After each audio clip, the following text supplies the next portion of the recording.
বলিউড অভিনেত্রী রাধিকা আপ্তে মানে স্পষ্টভাষী, আপোষহীন এবং তথাকথিত গ্ল্যামারের বাইরে থাকা একজন শিল্পী।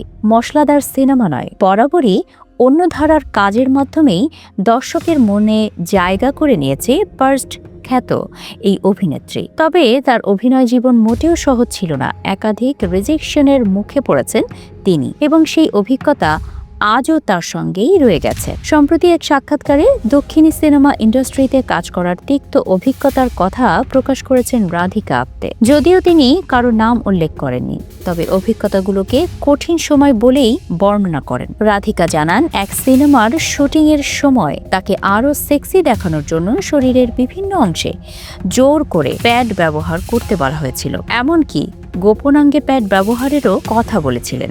তিনি বলেন, আমি তখন কিছু দক্ষিণী সিনেমা করেছিলাম কারণ আমার সত্যিই টাকার দরকার ছিল। তবে আমি কোনো ইন্ডাস্ট্রিকেই ছোট করছি না। প্রতিটি জায়গাতেই ভালো ও খারাপ দুই ধরনেরই কাজ হয়। একটি নির্দিষ্ট ঘটনার কথা তুলে ধরে রাধিকা বলেন, একটা ছোট শহরে শুটিং চলাকালীন সেটে আমিই ছিলাম একমাত্র নারী। তারা বারবার বলছিল, আরও প্যাডিং আম্মা।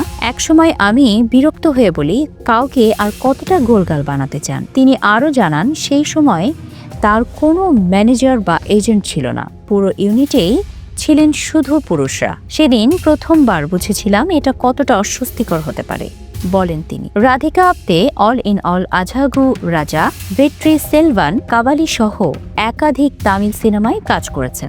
এছাড়া নন্দামুরি বালাকৃষ্ণের বিপরীতে তেলেগু সিনেমা লেজেন্ডেও অভিনয় করেছেন তিনি। এটাই প্রথম নয়, এর আগেও ইন্ডাস্ট্রির অস্বস্তিকর দিক নিয়ে মুখ খুলেছিলেন রাধিকা। এক সাক্ষাৎকারে তিনি জানান, তার নাকের সার্জারি, স্তন অস্ত্রোপচার, এমনকি পা, থুতনি ও গালে সার্জারির পরামর্শ দেওয়া হয়েছিল। হালকা হাসির সঙ্গে রাধিকার মন্তব্য, চুলের রং করতে আমারই ৩০ বছর লেগেছে। এই সব পরামর্শ কখনোই গায়ে মাখেননি তিনি।